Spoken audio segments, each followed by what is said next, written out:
And we are live. Hello, everyone, and welcome to another episode of Translators on Air. My name is Dmitry Kornikhov. I'm your host. Joining me today, my incredible co-host, Elena Tereshenkova. Hi, Elena. Hello, everyone. And our guest today, Jesse Tomlinson. Hi, Jesse. Hi, thanks a lot for having me back on the program. Yeah, it's awesome to have Jesse on our show again. Jesse actually was in the previous season of Translators on Air, but for those of you who don't know Jesse, Jesse is a Spanish and English interpreter and literary translator from Mexico. She covers simultaneous, consecutive, and whispering modes of interpreting, and she's a liaison and media interpreter. And today we have sort of like an experimental episode. We didn't have a set topic for our today's conversation, but just suggested to have a sort of a Q&A session with our viewers and to talk about working with direct clients. I think this topic is very exciting for all of us because, well, many of us want to get into this field of working with direct clients, and Jessie would love to share her personal experience with us. But before we jump to the topic of our conversation, I would like to make a few announcements, as always. The third season of Translators on Air has been sponsored by our friends at SmartCat. SmartCat offers a free CAT tool, and they also have a platform where you can get more translation jobs. So if this is something you're interested in, check out SmartCat by clicking on the green button below this video. Or if you're watching this or listening to this in the recording, check out the first link in the description. All right, we have a few people tuning in. Hi, Stacy. Hi, Sylvia, Ronnie, Lola, Dimitra, Jessica, and Phil. Thank you so much for tuning in, guys. For those of you who have never seen our webinars before, this is a live recording, so you can actually participate in the discussion by using the chat window on the right-hand side. Or if you have a specific question and you want Jesse, Elena, and me to discuss your question or topic, you can use the orange button below this video that says ask a question or suggest a topic, and we will be happy to discuss your questions. All right, Jesse, over to you. How are you? Good. I'm great. Thank you. Thank you so much for tuning in. It's always exciting to have you on our show. Thank you. It's great to be here. I'm so glad to be here for the second time. So the topic of our conversation today is working with direct clients, and you obviously have some experience that you'd like to share. And you also mentioned that you would like to add a sort of a disclaimer before we jump into the topic, right? Yes, I would. I have 5 years of experience, and what I can talk about and the way that I can answer questions from people is talking about what I know, which is about my clients, the clients that I've built and maintained during those 5 years. That's all I can talk about. My clients and what I know has worked with them. And besides that, I can also talk about what other translators and interpreters have written and talked about exactly this same issue about direct clients, because that's where I've learned a lot of the techniques and the ways of dealing with clients that I use today. So one thing I wanted to get out there before we get into some of the questions is just some basic foundational items that you need in order to work with direct clients. And the first one is excellent, exceptional work. So I want to mention that even though it's a given, your work has to be better. Your work has to be excellent. It has to be exceptional all the time. And what do I mean by that? I mean other people edited your work, both translators and target language editors. So it's important to work with other people. Your finished draft is not the end. That's not what gets published. That's your first draft. And then you work with other translators who are editors and target language editors who really make it shine and who make it publishable. So when you're thinking about a project and you're getting near the end and you're tired and you just want to finish it, remember that even when you do finish it, you're at 75% done. So I think that that's a big point that distinguishes people who might be used to working with agencies and people who want to work with direct clients for the first time. Either you need to make a deal with another translator, between you two would be great, to edit your work.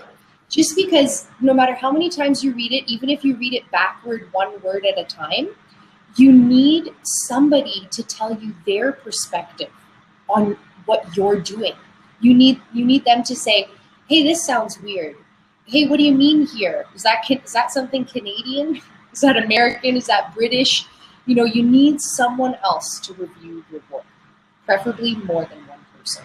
So that kind of work that you're delivering, for example, when I work with other translators and I hire them to do work for me, when they turn in their translation to me, it's not done, it's not finished. And sometimes those translators, it's like a rough draft. So I think maybe when you're handing in work and you're working with agencies, you might not realize how many levels they have, you know, style, consistency, all kinds of stuff, localization. So when you're working with direct clients, you need to realize that you are taking care of all that stuff. And we're now, after 5 years, I've noticed that my clients really value that. You know, they're like, Jesse, the translation is almost impeccable. Because there are always going to be things that they are going to need to change, whether it's to adapt to their style or whatever it is. But you know, that's something that's important with direct clients, and you need to ask them, who is going to be editing my translation? Even after you've edited it and sent it to your editor. It's a good question to ask them because it tells them that you know about publication. You know about the publication process, which is a group effort. It's like raising a child. It takes a village. So I think it's really important to think about that if you want to jump over to direct clients, is when you're really handing in that quality, really high quality, excellent work. So that's the first thing. The next thing is to sign your work and to take ownership of what you do. You work really hard on it, and when you're getting started with direct clients, you have to work extra hard, much harder than the money that they're paying you. You have to go above and beyond, and you have to do that for years until you're able to charge properly for all that work that you're doing. But in the beginning, I would say that if you're not ready to bite the bullet, swallow that big pill, however you want to call it, then it's not for you, because you have to do more work to make sure that everything's perfect, to get to the bottom of everything. So that's another thing. Sign your work. And when you sign your work and your work is published, people start to ask you to work on new projects, and you just don't want anything to get out there that isn't perfect because it has your name on it. Absolutely. And it's something that you're showing to other people, and you're saying, oh, here's my publication. And if there are mistakes in it, even if they aren't your fault, it reflects poorly on you. I remember the first book that I was ever listed as the translator on the inside cover, and my name was misspelled. And I was like, oh, the excitement of my name being in the book and the down crestfallen of my name being spelled incorrectly. And, you know, it's something that, you know, next year it was spelled correctly. Mm-hmm. But, you know, that's something that you really want to take ownership for. Sign your work. And another thing is that you have to get to know the profession. We often, the professions, for me it's translation and interpreting.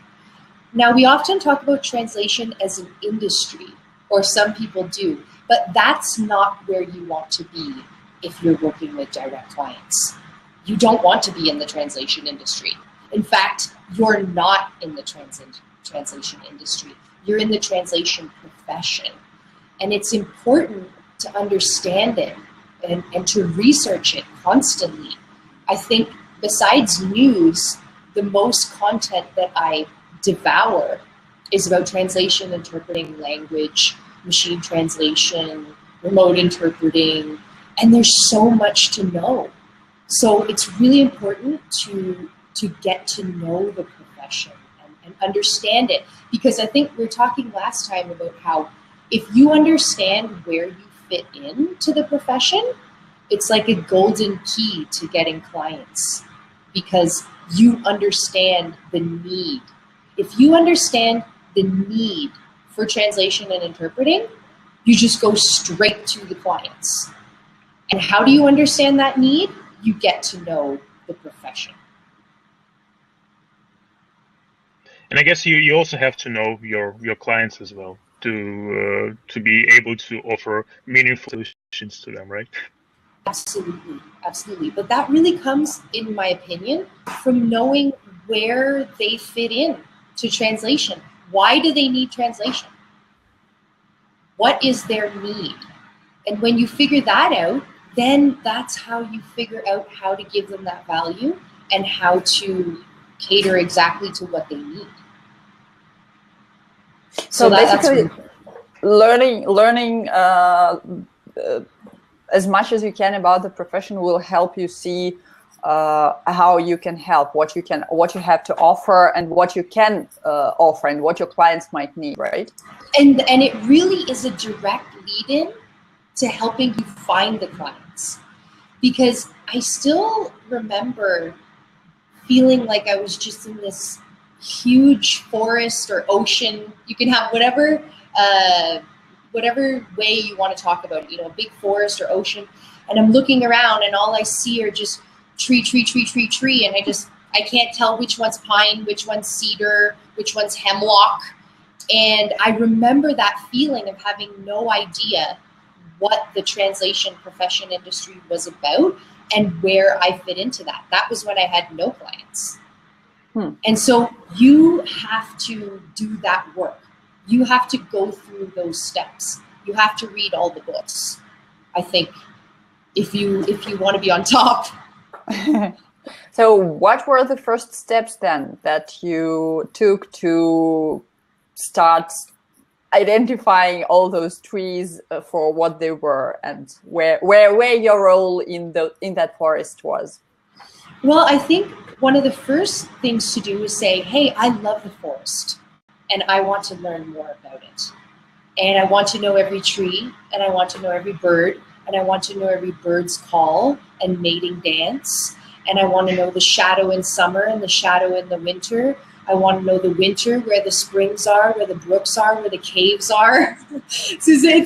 I've been reading a Kafka translation lately, and he loves these long, drawn-out metaphors. So that's the first thing that I started to do, look around myself. But the first thing is to say, and this is true for me personally, I adore nature. And I want to find out how this forest ecosystem works. And that's what you do with translation. But to get back to your exact question of what are the things that you do, is that and we talked about this last time, the first thing that you need to do with direct clients is to reflect and to think about who the people you know. You know, sometimes we get stuck in this, oh, I don't know anyone who could be my client. I don't either. All of my clients are people who I know. Mm-hmm. So I think that's a really good place to start. And so for me, my forest is literary translation, marketing translation is where I started, and then getting more into arts, culture, working with the government, working with the National Forestry Commission, working with the Ministry of Culture, the Ministry of Tourism, and really spreading out from there and doing stuff that really, really interests me, which is poetry, literature, writing texts about the history and culture of Mexico. I adore Mexico. I adore its culture and its history, and there's so much of it. So every single text that I'm translating is making me more of an expert. And so I think each person has to find that place that they're passionate about. I think, Elena, were you mentioning something? We're talking about hotels and contacting hotels last time about tourism. That was more of an example. Okay. Yeah. But that's another example for, you know, maybe you're passionate about the tourism industry, I know another translator, Molly Urich, who does just that. That's the kind of translation that she does. And then she branched out from there into airlines. So, you know, something that she's saying that she's interested in might be, you know, customer service. You know, when people go to hotels and you read the descriptions, or the same thing with art descriptions at museums, it's a real turn off when it's bad, and it's a real turn on when it's good. You know, you say to yourself, wow, I mean, describing art, describing history, it's beautiful if it's done properly. So if you were into that kind of thing, like hotels, culture, museums, that's a place that you could definitely start to look for clients. And once you kind of make a list of those hotels, high end, of course, the most luxurious hotels in Vienna, Prague, all the greatest places. Again, that Kafka book is coming in. Then you have to, you might want to do something like directly go to someone who can give you information. And I thought of a great example of someone who has a lot of information in the hotel industry, a bellhop. So these people have an incredible amount of information. They are in the know. So if you got to know someone who was a bellhop and asked them about that industry, about the hotel industry, and do they know anything about translation? Do they know anything about poor translations in that industry? I mean, that's the way to do it. Think of the person who has the information that you need. Think a lot before you go to them. You know, one thing about direct clients that is something that you need to kind of make a jump over. Do you guys know when someone says to you, you know, please get in touch with me if there's any way I can help you. Please get in touch with me if there's anything I can do for you. Has anyone ever said that to you? No. Yes. Yeah. But what are they doing? They're asking you to do work for them. And that's not the way you talk to direct clients. Don't talk to them that way. You don't ask them to do the work that you are supposed to do. So never, you know, I don't want to say never, but be careful about doing stuff like that where you think you're being helpful, but you're really just being a drag. And people don't respond to that. It's like, sometimes when people say that to me, I am a definite, like a giver. I want to help, I want to give. But when people say that to me, I kind of think for a second, I'm like, is there any way I can help this person? I usually think about it for a minute or so. And then I'm like, wait a minute, I'm doing a whole bunch of other things that don't involve me thinking for you. So when you approach direct clients, like for example, we can go with the example of the bellhop. He could be a direct client, or she, or they. Don't go to them and ask them to do work for you. Investigate about things that they know, maybe things that they like, and see if there's a way that you can get the information that you need. Because people are really interested when you ask them about what they do. Or, you know, if you ask this guy, you know, oh, I found out that you're really into trains and the train schedules, and I wonder when the most tourists come, when they leave, when is the high season, when is the low season, where do they come from, where are they going, how long are they staying? All of that information is going to help you do your industry profession better and serve it better if you know about it. So I think that's really one of the first steps, is to carefully think about those people that can help you. And I have to tell you that here in Mexico, an incredible number of people have helped me. And I have directly asked them for help. But I've thought really hard about the questions that I wanted to ask them. You know, really direct questions, and asking them about things that they know and that they're specific about. So I think that's a really great place to start, is to think of some of those questions that you want to know and do some of that figuring out before you just go around asking people, who do you think I should contact? That's very, very rarely works. Unless it's a friend. Yeah, that's a great approach because actually when you're thinking thoroughly about the questions you want to ask people, and when you ask people for help, provided that it's something that they can do easily for you, it's also a great way to build a relationship, right? Because people are willing to help, especially if it doesn't take them a lot of work to do so. And so and especially if you're tapping into their expertise. Mm-hmm. But I can tell you that maybe 5 times recently, I found the person who I know has the information that I need. And I'm like desperate to write them. I'm so excited. I'm like, what am I going to say? What am I asking for? And it's kind of like you run into a wall and it's dark and you're searching around for the handle. But once you find it, you know, the door is going to open. But especially with experts, it's like if you ask them something that is easy for you to figure out yourself, you lost a great relationship, because they're going to be like, who is this person who didn't even look into it, who just asked me instead? So I think that's a really great way to practice getting in touch with direct clients. You know, you start asking experts, start communicating with them, find a way to communicate with them. That's a big step. And once you've started to do that, you are practicing your spiel for your direct clients. Go ahead. Yeah, go ahead. So one of the biggest challenges many freelance translators have who are just starting out in this profession is they kind of indecisive, because there are a lot of information out there on the internet. We have tons of blogs, we have professional associations, a lot of information out there, and it's very hard to process all of that. And when you do try to process that, you end up very confused and disoriented, and quite often you don't know, should you just go and follow agencies? Should you work with direct clients? How to figure out what works best for you? How to filter out all this sea of information and find that a solution that works for you?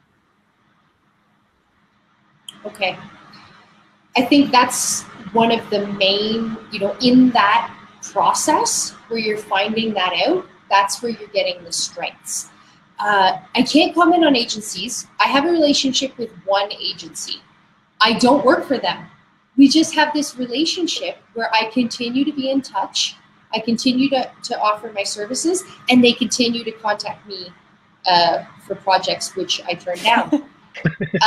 But they also treat me like crap, which is how I think some agencies treat you. We don't have to go into how, we all know how.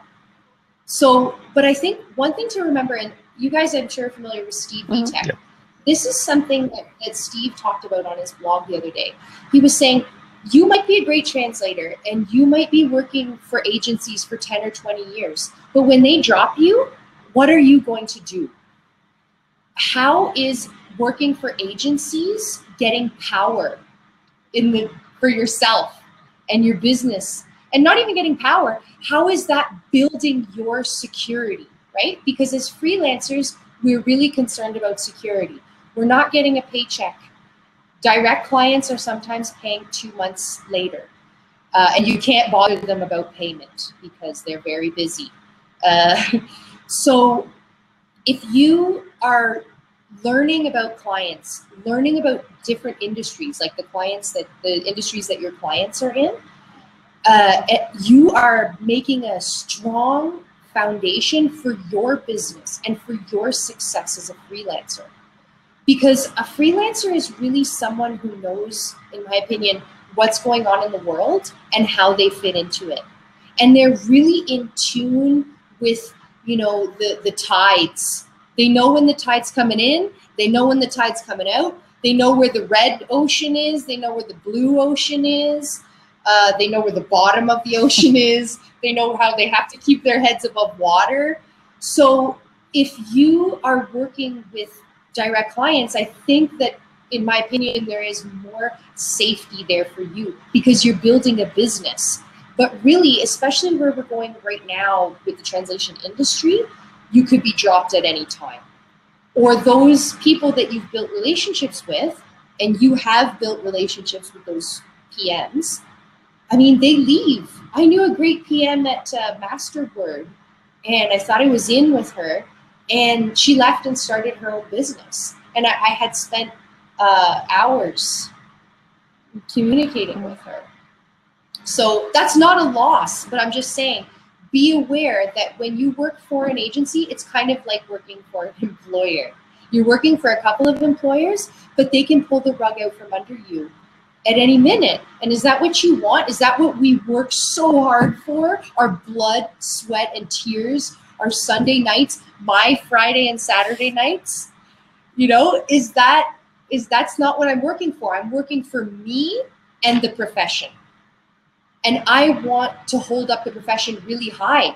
I'm also learning a lot about machine translation and all kinds of stuff like that. That's not going away. It's supposed to help us, not hinder us. I'm not against that. But I am for putting freelance translators and interpreters on top where they belong, because they have this incredible responsibility of the communication of the world. And if we want to shine in that way, we need to have control of our businesses and our images. And I think that working with direct clients is really rewarding in that way, because people appreciate you for the superstar that you are. I want to go back a little to what you just said. Do you think that working with direct clients is really much more safer than working with agencies? Because actually direct clients can also, so a person imagine you are working with a company, and you're building a relationship with one person mainly, and then that person changes the job, goes to work for another company. You might also lose that client due to those changes. So sure, you could, that's safer than working with agencies. That's what I wanted to ask. Sure. I can't, again, since I don't work with agencies, I can't talk that much about it, but I do read what other translators are saying, and I do understand the relationship that translators have with agencies.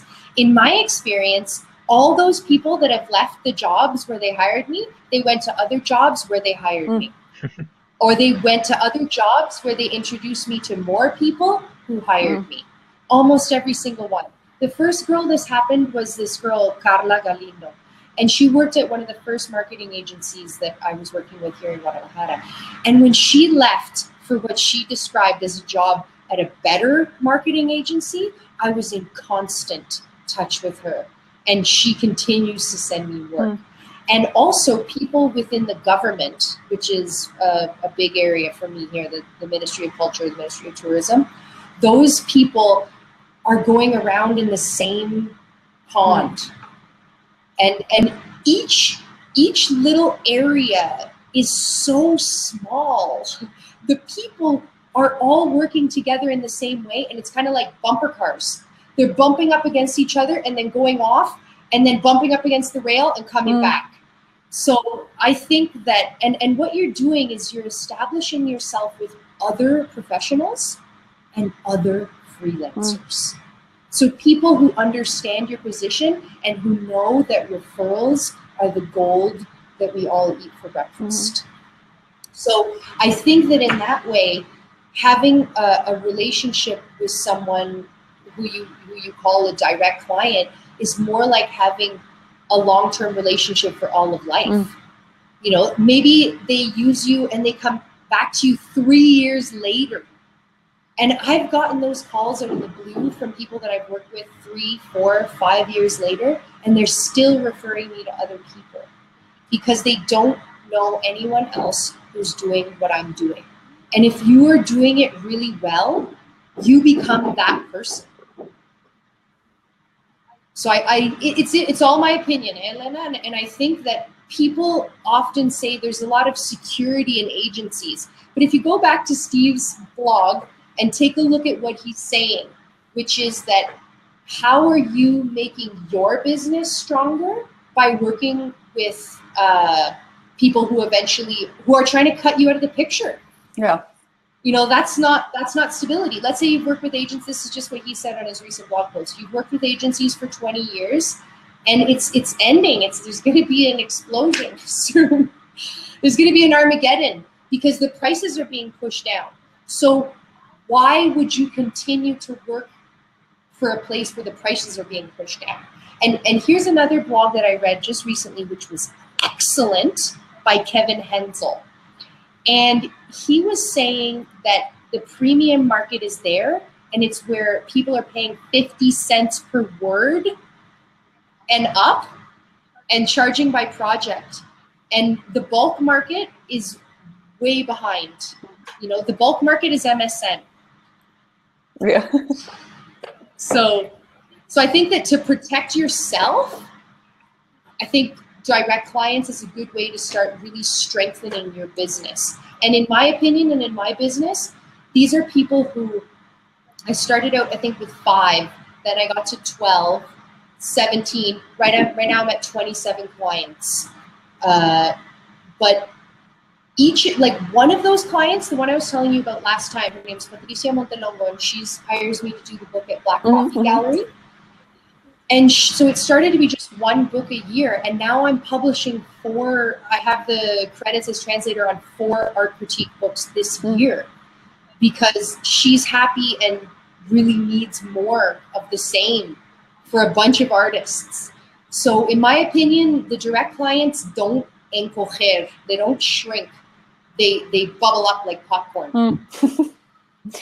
Ronnie says that there's no security in any job, and of course I agree, but on the other hand, and also that thing that you describe when people are going, changing jobs and going to work in other places, they are basically taking you with them. That same thing happens with when PMs go to work for other agencies as well. The big problem with agencies is that even the agencies that used to pay well and used to be nice to work with, they're trying to do exactly what you said. They're trying to cut the prices, yes, and it's really a trend. So it's and it is so hard to get people to pay what you're worth, let alone to stop them from hanging, like pulling you down. It's hard enough to jump up by yourself. So I think it's important to be realistic and logical and think, am I going to try to get more money, or am I going to put effort into saying, no, I really deserve this? And it's like, I remember reading at first, like Chris Durbin, and she would say, and also Judy Jenner and Dagmar Jenner, and they would say, have you ever considered doubling your rates? And I thought, no, I haven't. And that was, 2 or 3 years ago. And now I raised my rate by 50% this year. I never thought that was possible until I learned about direct clients. And the thing with the direct clients is that I don't even adhere to that old raise the rates in January. It's like raise the rates when you know that you're doing better work. And I raised the rate on one client from one project to the next 30%, and they didn't say anything.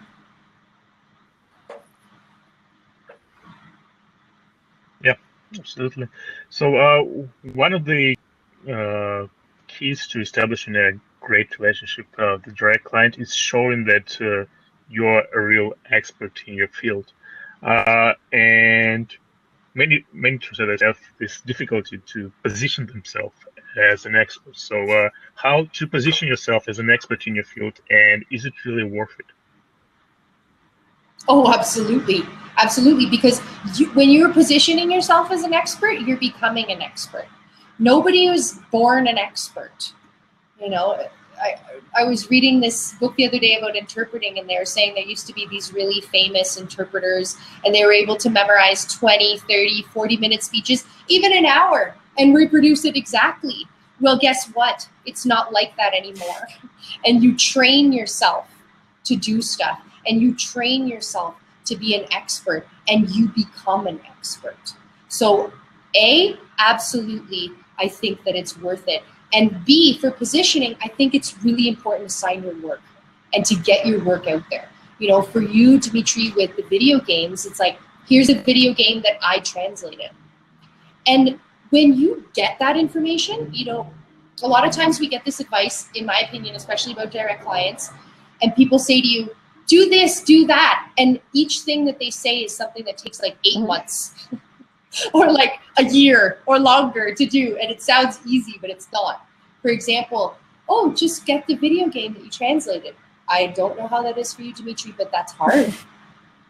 You need to have a very special relationship with the person who is involved with the very final content. You have to get them to send it to you. It's like, it's a favor.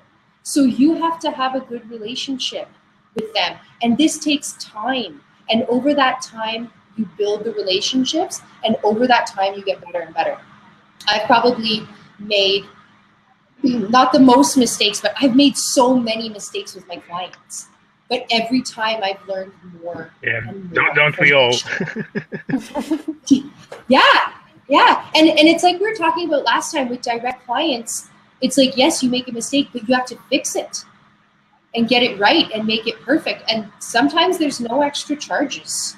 Many times there are no extra charges, but you have to learn what doing that is. So, you know, just maybe as an example for video game translation, it's like maybe you use the video game later and then got back to them with some changes that you thought were still needed for it to be properly localized without charging. It's called a value add. Yeah. And it's what makes you valuable to your clients, because you're not just another cog in the wheel. I'm not sure if that's the right expression.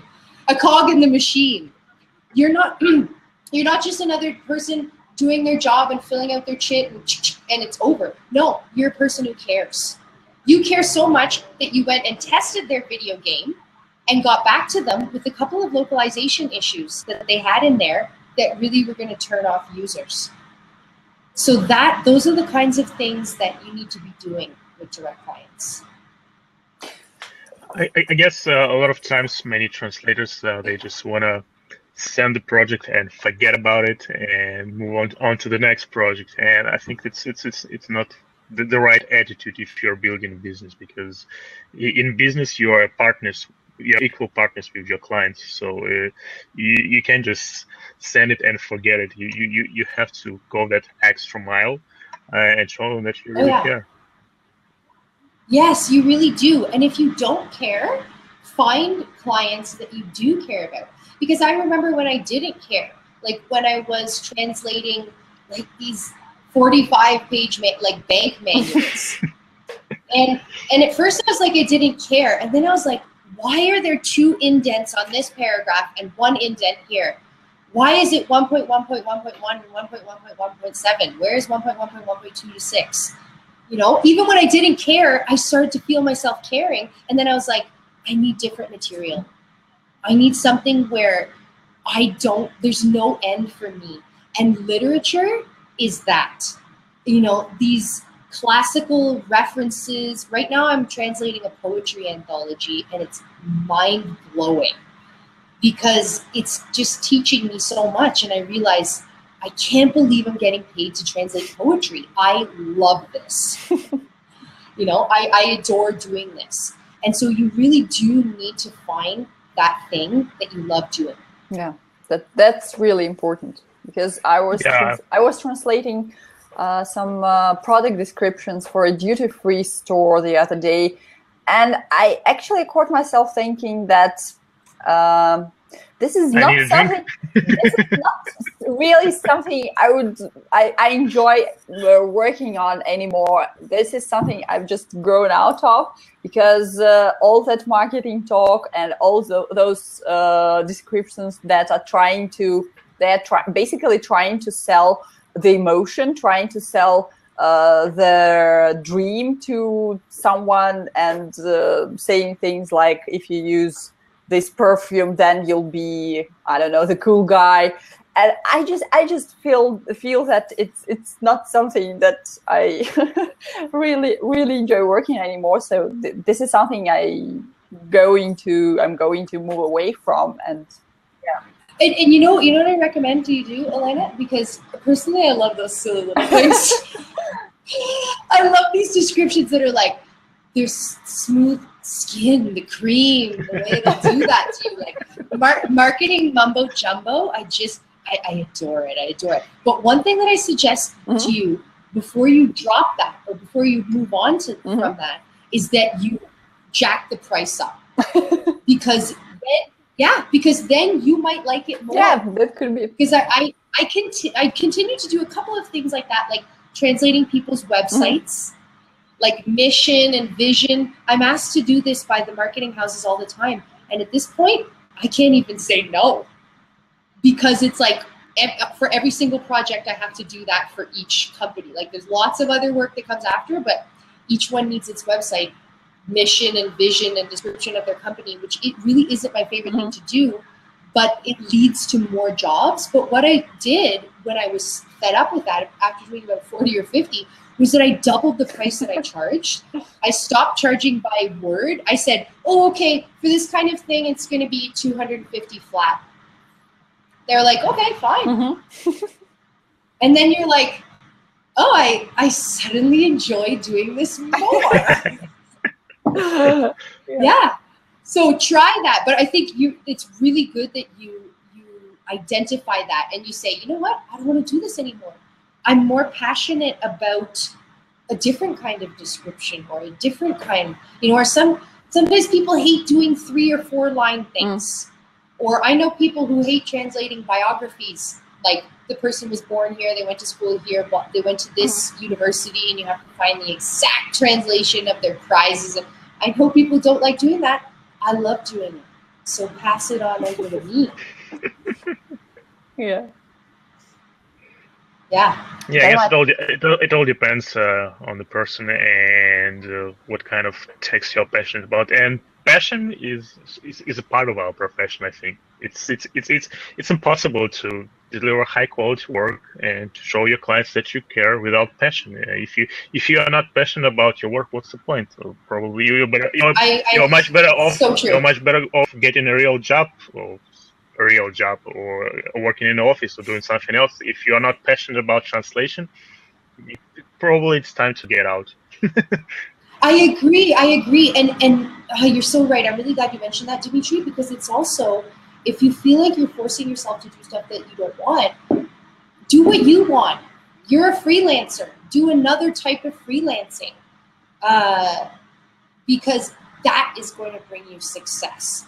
That's the point too that I was making at the beginning with the direct clients. But something I want to touch on again is that if you don't have time to track down all the details, and I'll give you an example of one detail. For example, an email exchange. This is not paid. This is just extra work for a project.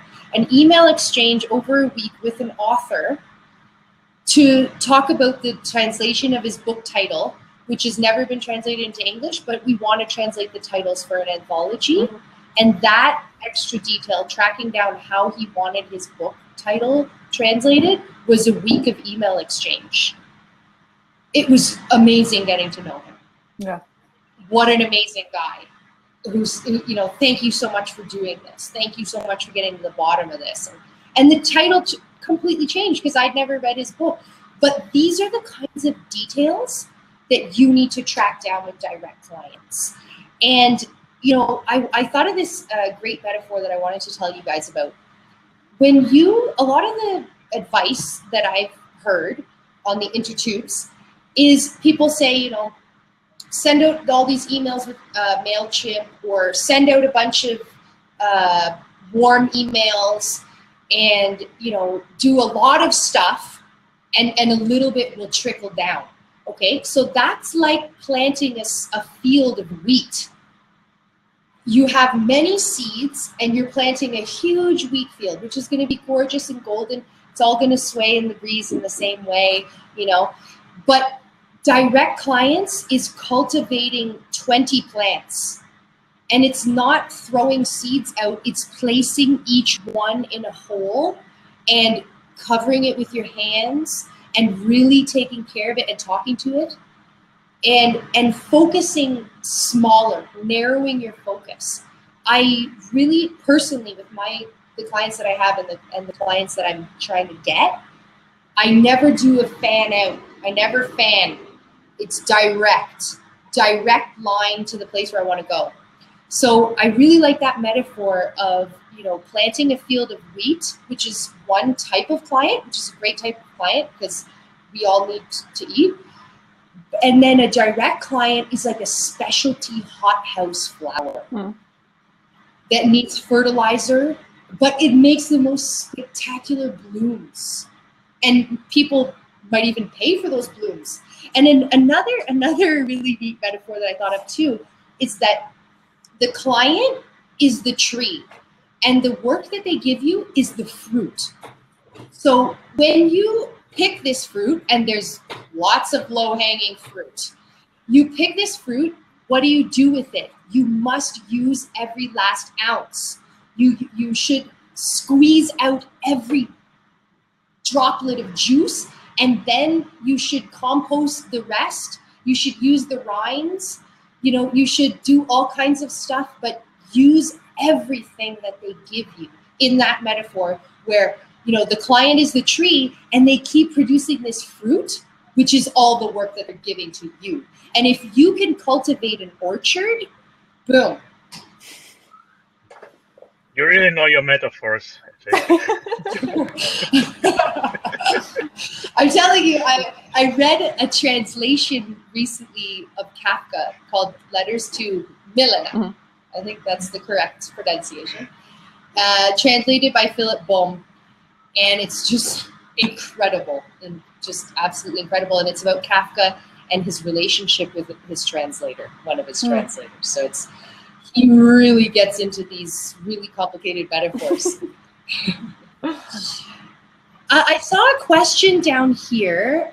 What can a freelance translator do in their downtime between projects?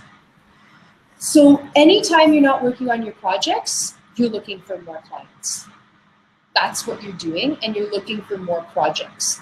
So not only should you be cultivating clients that you want to work with, but you should also be cultivating your own projects. So I think it's a good idea to always have one personal project in the oven that you're just working on because you want to. No one else, just you.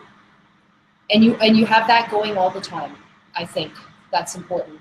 Like translating, Elena, like that book you were saying, you're translating it for your family, like that. And you should always be trying to get more clients because, like on the first season of the show, we talked about the percentages of time that you would be spending. So 30% of my time is spent looking for clients, researching them, reading about them, contacting them, calling them, etc. Yeah. So that is what you should be doing. How do you usually contact your clients? By email, by phone, in person? If you can give the percentage of each type of contact. Absolutely.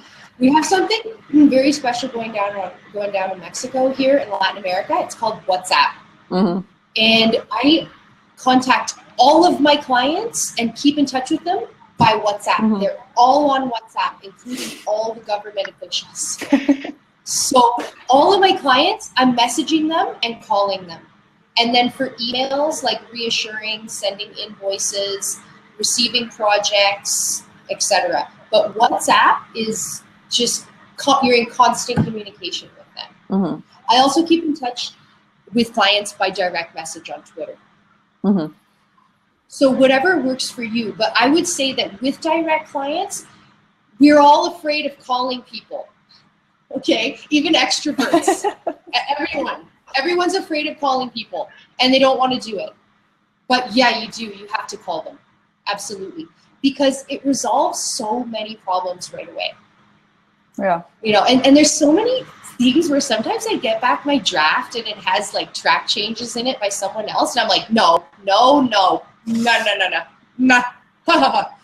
And I'm like, this is offensive how they changed that. And then I call them and they're like, oh, I wasn't sure, but I thought I'd get your opinion on that. And, you know, it just, calling them is really important. Oh, hello, kitty. So I think email only goes so far, and you do need to call them. And it makes it so real when you call people. And so I would say call them. You can ask them if you can call them. With my clients, I call them anytime I want. And if they don't want to answer, they don't. Yeah. And that's the way people work in the business world. A no answer is an answer. That took me like 3 years to figure out. No answer is a message. It's a no.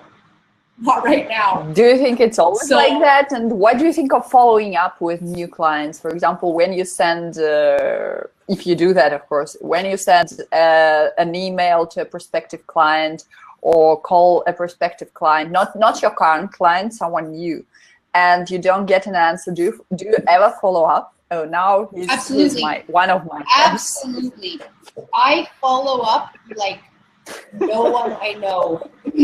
I follow up on when I refer people, even who I don't know. I was just talking about this on Twitter the other day. When someone asks me for a referral to someone else, even if it's something I don't even know about at all, even if I don't know the client very well and I don't know the referral very well, which sometimes happens, I still get in touch with them again and again, usually 2 or 3 times, to ask them how it went.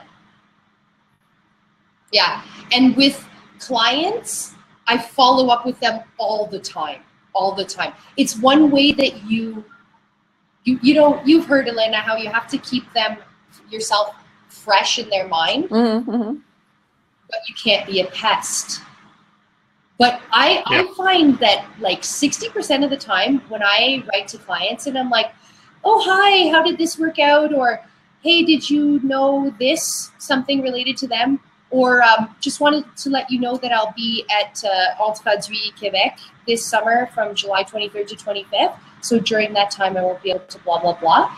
And almost every time they're like, hey, Jesse, I'm so glad you got in touch because A, I have a project for you. B, I know someone who needs your help. Or C, I want to directly refer you to a job.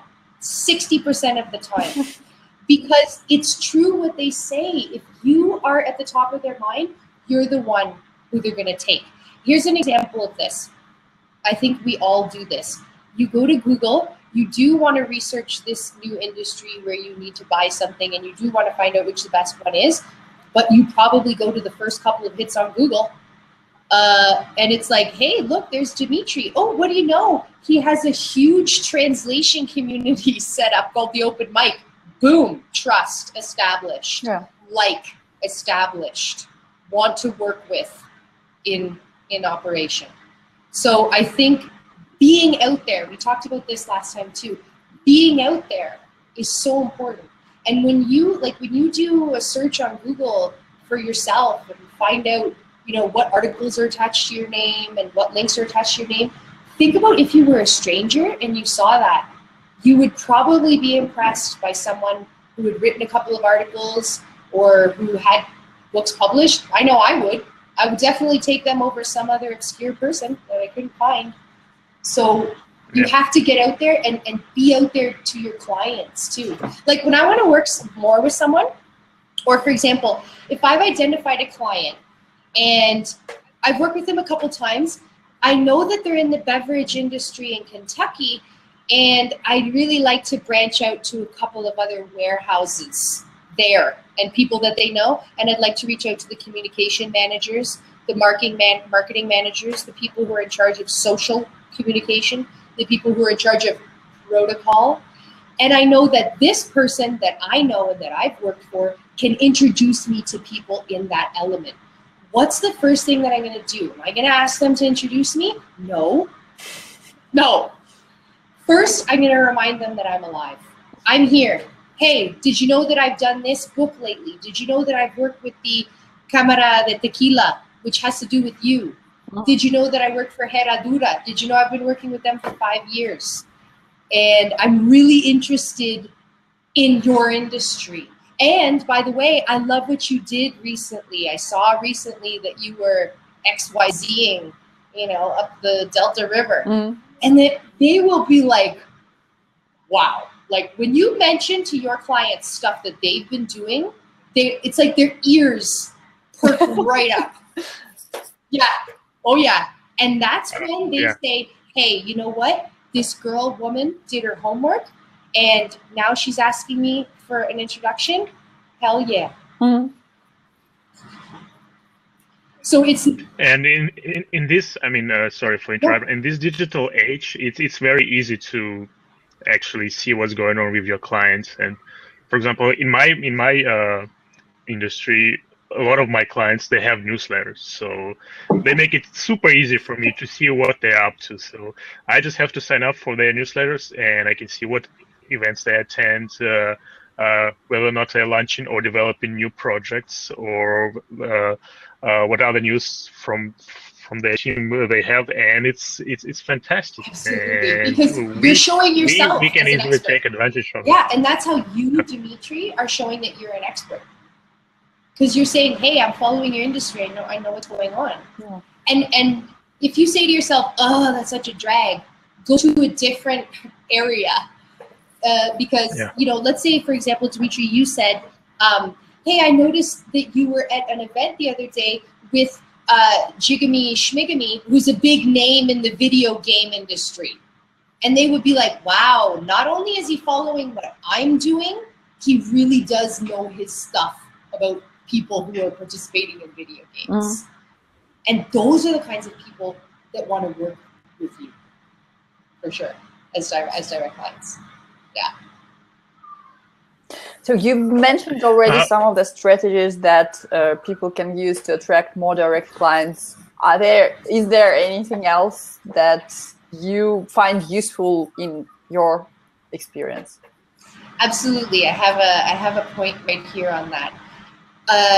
So the first thing is seeing things to the very end, you know, always getting to the very bottom of things.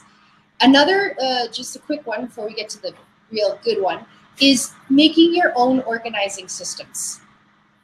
That's really important. Organization, really good administration. Do it however you want. Make up your own, because you're going to learn a lot that way, but get a handle on all the information that's going through your business. And now here's one for working with direct clients. Adapt to clients' schedules. So, you know, you generally keep in touch with clients and you start to learn. For example, I have some clients who work between 7 and 9 p.m. They're here in Guadalajara, but that's the end of the day when they've received all the files that they're going to at the last possible minute for the next day. And that's when they're starting to, that's when they're starting to ask me for stuff. So when they write to me at that time, I realize that I don't write to them at other times during the day, because I know that they're not at their desk or they don't care at that moment. So you have to, you know, it's like a relationship with an animal. Like you really need to get a flow going on.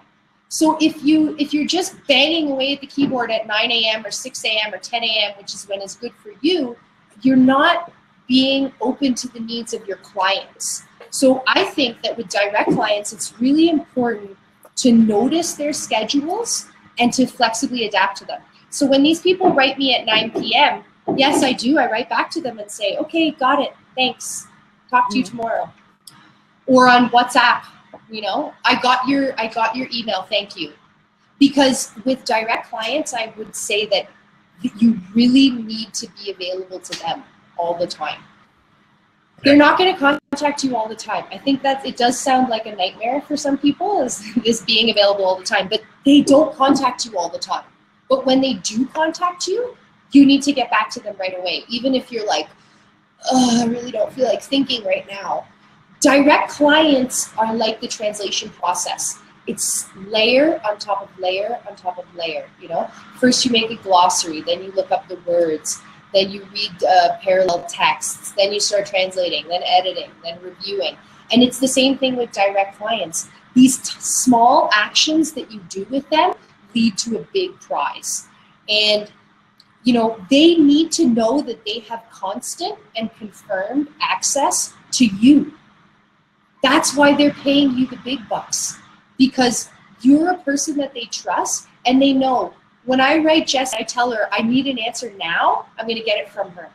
And if I don't get it from her online, I'm going to call her and she's going to pick up the phone. So I think that's really important with direct clients, is adapt to their schedule. Don't bombard them with emails. Write one email. If they don't write you back, don't write again. Wait. Think about if the way that you're approaching them. And I've had a lot of clients who really taught me that well. You know, it's like they write me emails demanding things and I get right back to them. But when I write to them asking for things, it's like, no answer. It's a cricket. And you know what? That's the way it is with them. And if you don't like it, take your business somewhere else. But you do need to really have that emotional intelligence where you are working with the tides. You know, when the tide comes up, ride the top of the wave. When the tide goes down, don't think that you're going to be on the top of the wave. Yeah. So I think adapting to their schedules is really important. And, you know, direct clients, like I'm sure you guys know, it's like you're working on a project furiously for a couple of months, then maybe you don't hear from them for 6 months. But during those 6 months, yes, you should remind them of yourself, for sure. Either call them or email them. Here in Mexico, alcohol is a really big thing. And I've given clients bottles of whiskey, and they really like it. They really appreciate it. And sometimes it's a great way to remind clients about you, who you've worked with for a year or two. You haven't heard from them in a while. Give them a culturally specific gift and say thank you. I recently gave an interpreter that I work with a bottle of Canadian whiskey, and he could not believe it. He was like, Jesse, I really appreciate this. And I was like, I really appreciate you. It's not that hard, you know. People don't get a lot of gifts anymore. So yeah, that's true. So do something cultural. Like for people in Canada, I always give them Mexican art.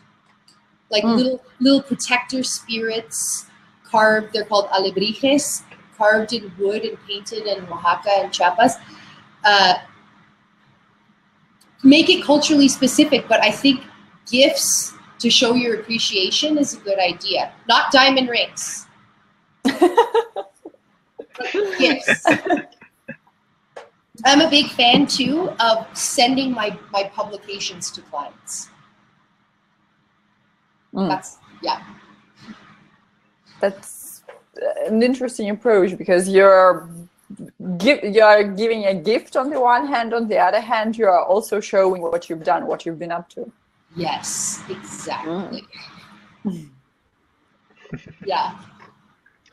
So we still have a few questions, and one of the questions, actually, it was asked in the chat window by Stacy Brown earlier. How do you feel about offering freebies to clients? I'm into it. Yeah, I wonder if this will be controversial. But yes, I am into doing free work for clients. Absolutely. Especially if you have someone who might be a potential client or you've worked with once and they ask you for a favor. Don't turn them down.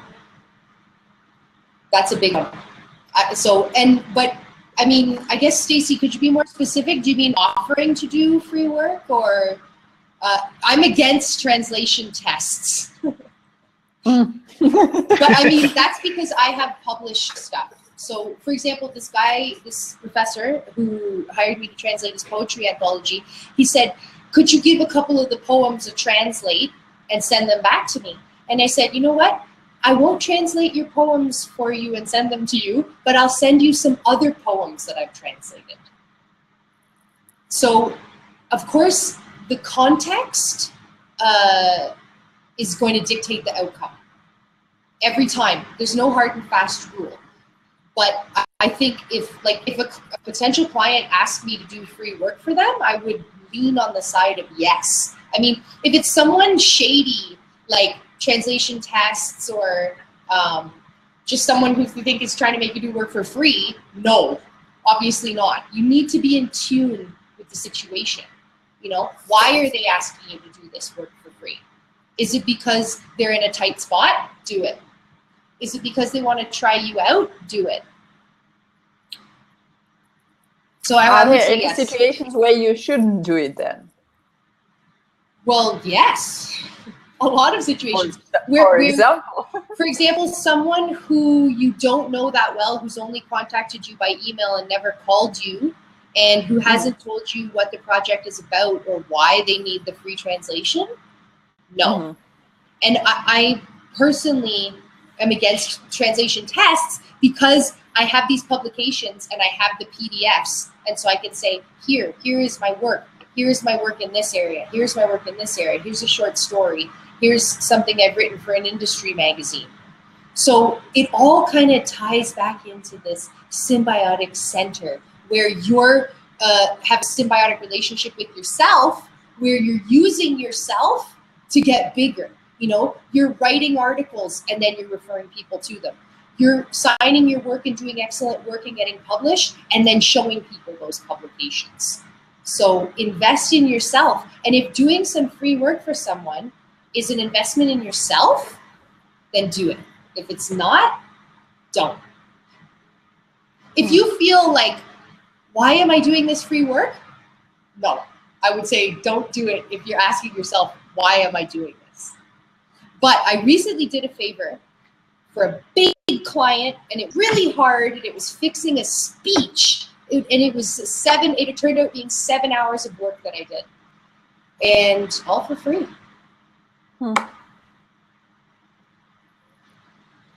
But you have a relationship with the client, so yes, you just yeah. They said, I'm in a tight spot. I need this, you know, X important person giving this speech in 2 days. And I really did drop everything to work on that for 3.5 hours each day for 2 days for free. And I never said a word. I never said, you know, hey, you never paid me, blah, blah, blah, blah, blah. Because the way that he approached me was asking for a favor. And this is the fantastic part about being a freelancer. You is not free. You are free. You are free to say no anytime. No one's forcing you. No one's making you do anything. And that's very scary. But you say no anytime you want because you're in charge of you and your business. We have actually 2 questions in the chat box. First, an example from Sophia. For legal translation, it can be more complicated. Should I contact lawyers, offer to translate a contract or something for free? What do you think about it? It's hard for me to comment on legal translation. I'm not a legal translator. But there are a lot of legal translators out there, and great legal translators like Steve Vitek. And he would recommend, we're working with direct clients, he translates only patents, but he would recommend getting in touch with law firms. But in that case, I mean, I'm not sure because it's outside of my industry, my section of translation and interpreting, but I would go with the no, not translating contracts for free, because a contract is something that has a high value need. You know, it's like, why do so many translators translate contracts? Because we all understand that there is a serious need to translate contracts, and that to translate them well, it costs a lot, because you have to either be a lawyer or be a lawyer. I mean, a lawyer, you know, there's a group translating lawyers. If you're not a lawyer and a translator, I don't know, I'm not sure translating contracts is really the place. But I don't think I would translate a contract for free, because the first question that would come to my head is, where'd you get that contract? Whose contract is it? Because that's kind of private. Yeah. So in that case, no. The next question is from Hag, and he's asking, how do I identify a translation test as just a way for a client employer to get a free translation, though? Well, the thing with translation tests, perfect. Sophia's just saying that she's a lawyer, so she's already on the train to getting the good direct client. So I would suggest, just to finish up with Sophia, Yep. I would suggest to come at that in a different way. I would contact law firms for sure, and I would contact law firms and say, "Hey, Finkelstein, Robertson, and McKinnon, I noticed that you guys translate this specific type of contract. Hey, did you know I'm an expert at those? Did you know I'm a lawyer? Here are some examples of other contracts that I've translated, which are, not under secret lock and key or whatever." Yeah. And so I would use my work like that. I would first research the law firms really well. And I think this is a great place to get direct clients, because you can get a list of law firms, figure out what their specialties are, and match up to your specialty and directly contact them, call them. And in that case, similar to how if you're in the hotel industry, you'd want to talk to the bellhop, if you are in with lawyers, it's going to be the PA, man. It's going to be the secretary. It's going to be that special person who knows all about the company, all about what they need, all about what they want, and all about who sometimes makes the decision on who gets hired. Because the lawyers are all busy lawyering it up. So who's the one who are they going to call? Secretary, make the appointment, get the translation, find out this information. So with lawyers, I would say go directly to the one who has the same specialty as you and start to cozy up to them and show them what you can do for them. Okay. And the other questions, sorry, which one was the yes, other one? How to identify a translation test as just a way for the client employer to get a free translation, though? Right. Okay. So I think the thing with translation tests, I've been asked to do a few, and at first I did them, and then I never got answers from the people. So typical. I would say, why are they asking you for a translation test? Who are they? Who are the person, first of all? Who is the company? Where are they working? Why do they need translation? What is their need? Is it pharmaceutical leaflets? If you're working with pharmaceutical leaflets, I would say they probably would need a free translation test. But it's really important to ask why they need that. And if they ask you for a test and you say, here's a similar translation that I've done that's published, and if they say, oh no, that's not good enough, then it's like ding, ding, ding, alarm bells, Or I did have one client who asked me to do a translation test, and they asked another translator at the same time, and it was for a book about culture. And I was like, well, yes, I would be honored to do this translation test because I really want to get this job. So, but this is an editorial, this is a publishing house asking for a translation test. When it's just like Dr. Jesse Magoo calling from, I don't know, whatever country, which should tell you something too, right? Like whichever country is contacting you for the translation test, that should tell you something. Is it an agency contacting me? For example, if an agency contacts me for a translation test, the answer is no. Because I have the work already published that I am showing around.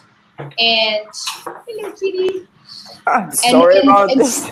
No, that's beautiful. It's beautiful. So if a translation agency asked me for a translation test, I would say no, because I don't want to work with them. And if they really want to work with me, is the translation test going to be what convinces them? Right? Yeah. Well, so sometimes translation tests can be. I had recently a very pleasant example with a translation test from a direct client.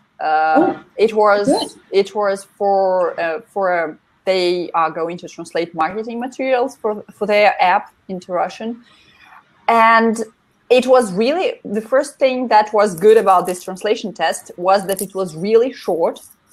and it was I think it was under 100 words, I guess.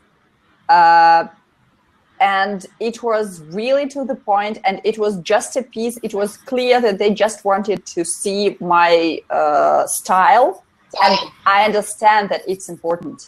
And it's also pretty subjective, and they wanted to see exactly what I can do for them for this particular area. I couldn't provide any examples because the text that I translated for similar clients, I translated them for agency clients, and it was under non-disclosure agreement.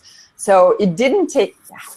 It didn't. I mean, that's so much. I'm sorry to interrupt you, but all your hard work, Elena. Yes. Someone else. I understand that. Yeah, no, but I want to make that clear for the viewers. This is a great point. It's like, hey, wait a second, all that hard work that I did, I don't have access to it. Yeah. But go on. This is a good example. I like this example. So yeah, it's in some cases it's really clear that they aren't going to use it for any purposes, like, I don't know, it wasn't it wasn't, I don't know, a Facebook ad or something like that. It was clear that it's something that they need to just evaluate whether they like my style and whether it fits with their brand. So I don't see any problems with doing that. No, and I think that 100 words took me, I don't know, about 2 to 3 hours of work, but it was still worth it just because it was clear why they need it. So yes, yeah, no, I think that's a really good point, and it comes back to what we're saying. Every single situation depends on the context. There's no way you can say yes or no to doing translation tests. The only thing with the TTs, translation tests, is that if you're doing them, just be really clear with yourself. Look yourself in the mirror and say, I'm doing free work. I'm doing free work. Is this what's best for me in my business? And if the answer is yes, just like the answer to your translation test was yes, then do it. Yeah. And I would like to read the comment from Ronnie. Translation tests are a double-edged sword. Yeah. Like a lot of other things in life. Yeah, and the thing is too, is if, like, for example, when I did this free translation test, it was like the introduction to a chapter or something, I worked really, really hard on it. And I stopped working on other projects to work on that. And, you know, I'm really glad that I got it, because I expected to get it after having done that work. But I know that it's really frustrating when you do that free work and you don't get it. So it's just really important to be clear with yourself, what you're doing, why you're doing it. Yeah, have a clear expectations, what you want to achieve with this free test, and just don't fool yourself into believing that if I do X, Y is gonna happen. Exactly, because you know, in a different language, Y is before X, my friend. So, and you know, a friend of mine who's a theater maker gave me some really good advice, and she said, the only free work that I do is work for myself. I don't do free work for other people. I only do free work for myself. I think that's a really great way, especially if you're trying to build your business, is to cut out all those leaks where you are doing free work for people and it's not for you. You know, I get the idea that you guys do translators on air. Well, you do it for everyone else, but you're doing it for yourself because you want to. Yeah, exactly. You have the will. You want to do it. I could really tell, Dimitri, that you want to do the open mic. No one is making you do anything. You want to do it, and it's all work that you're doing for you. And that's the best, most rewarding kind of work. And I think that it's work that helps other people. Yeah. So we hope so too. I mean, we have at least 30 people still watching us after 8 minutes of live conversation. So I guess we have some added value to those webinars, not just for the 3 of us. So I hope everyone else who is watching this live or in the recording is enjoying it as much as we do, and we do enjoy it because it's an awesome opportunity to meet like-minded people and to talk about similar problems that we all face, and maybe it will spark a new idea in your brain. And I think that really what I love about this show and about you guys and kind of about this new generation, if I will, of translators coming up, is that, you know, we're not dyed-in-the-wool experts, you know, from this time and that time. We're a bunch of people who do have in common that they're young, and we're trying to make it work, and we're trying to talk about it.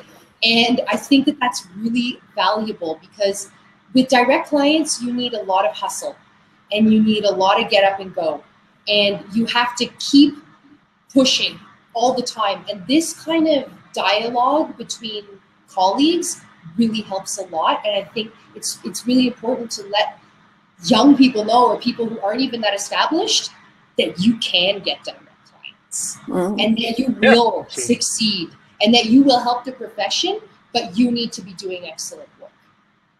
Yeah. Yeah.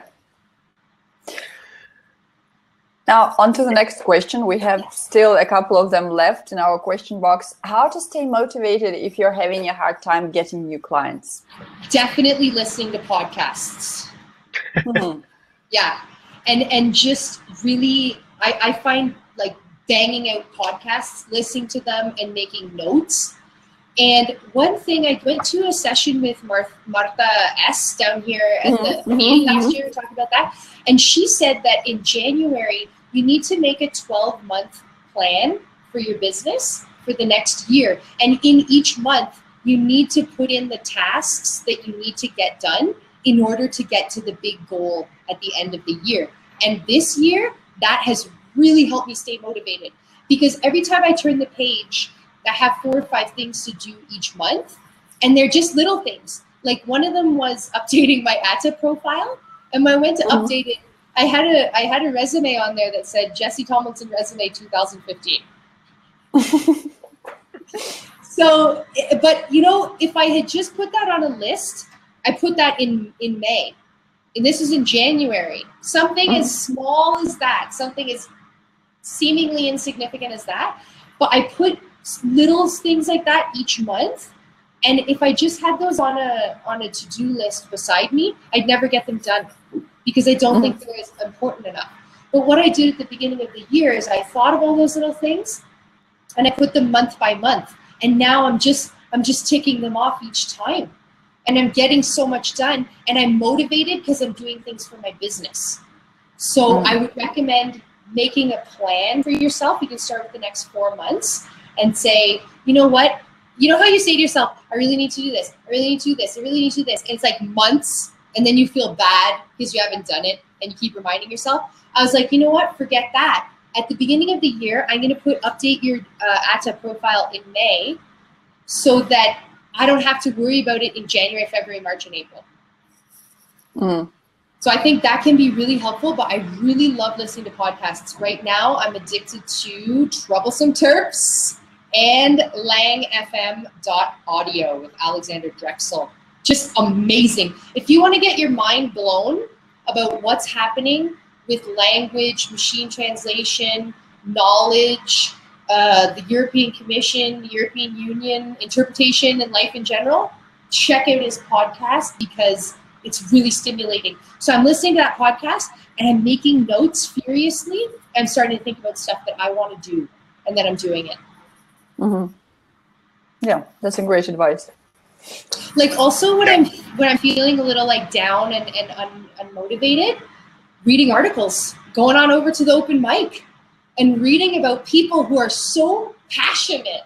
That's what I love about the open mic, is that people come out and they're like this. And that's great, because it could be a bit controversial. It could be a bit different than what people are saying in other forums. And these people they're really coming out and saying, hey, this is my opinion. Here it is. Boom. And that's inspiring. So I think little tidbits like that, you know, going on over to the open mic and reading 2 articles in 15 minutes, and then doing something for your business. Good way to stay motivated. And another thought, yeah, go ahead. Yeah, another thought that's been really motivating for me, and it's something that I really see manifesting itself in my professional life at the moment. It's a quote. I don't know where I got it from, but it goes like this. Very often people overestimate what they can achieve in 1 year, and they underestimate what they can achieve in 2 years. And it's something that really keeps me motivated, and I really find it very true in my professional life at the moment, because yeah, it is like that. We very often overestimate what we can achieve in a smaller period of time, but we don't see the bigger picture just from where we are at the moment. Oh yeah. Yeah, absolutely. I agree with you, Lena. I also tend to overestimate what I can achieve, and sometimes I feel not very motivated because I haven't achieved the goals that I set out to achieve. But I mean, it's part of life, and sometimes you'll have goals that you couldn't achieve in 1 year, but 2, 3, maybe 5, maybe 10 years.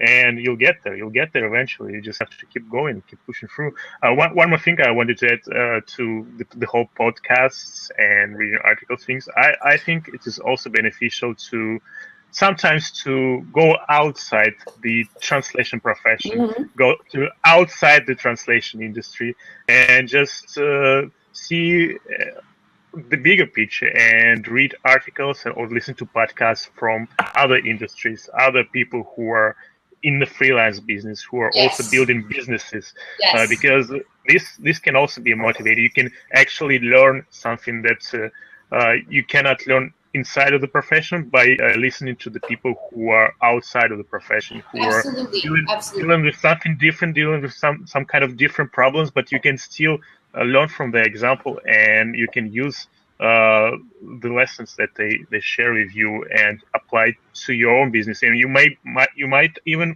end up being the first person who applied this in the profession, and you might set a new trend. Who knows? And it will keep you motivated, and it will keep your heart pumping. So absolutely, yeah, I really think that's important, because at least 30% of your time should be spent outside of the translation profession, for sure.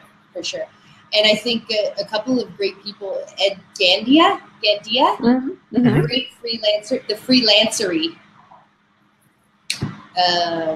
Walt Kania, CJ Hayden, Get Clients Now.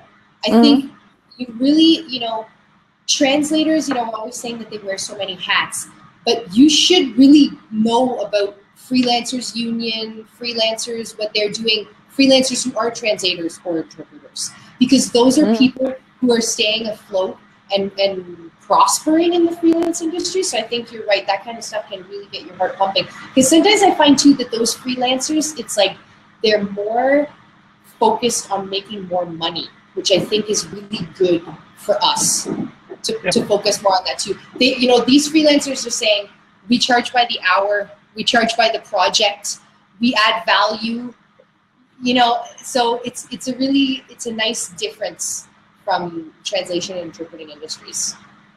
I think keeping your finger on the pulse of world activity and world news is never gonna let you down. That's really, I think that's really important. All right, it's been really nice talking to you, Jesse. We've been talking for an hour and a half now. I think we might have set a new record here, and I hope everyone who's watching us live enjoyed our conversation. I know for sure that Yelena and we are always excited to have Jesse on our show, and you're always welcome to come back. I definitely want to be back. Yeah, and we could talk and talk forever, but we need to wrap up. Yes. Is there anything you would like to add, Jesse? I would like to add, don't put all your eggs in one basket. You may have an amazing contact who needs you 2 or 3 times a month, but then who doesn't call you for 6 to 7 months. The decision comes from the context. How you deal with your clients depends on each and every one. So get to know them. Don't depend on one person. If you have one contact, ask them to introduce you to more people. Not because you're trying to, get more contacts, but because you're trying to learn more about their company and their business.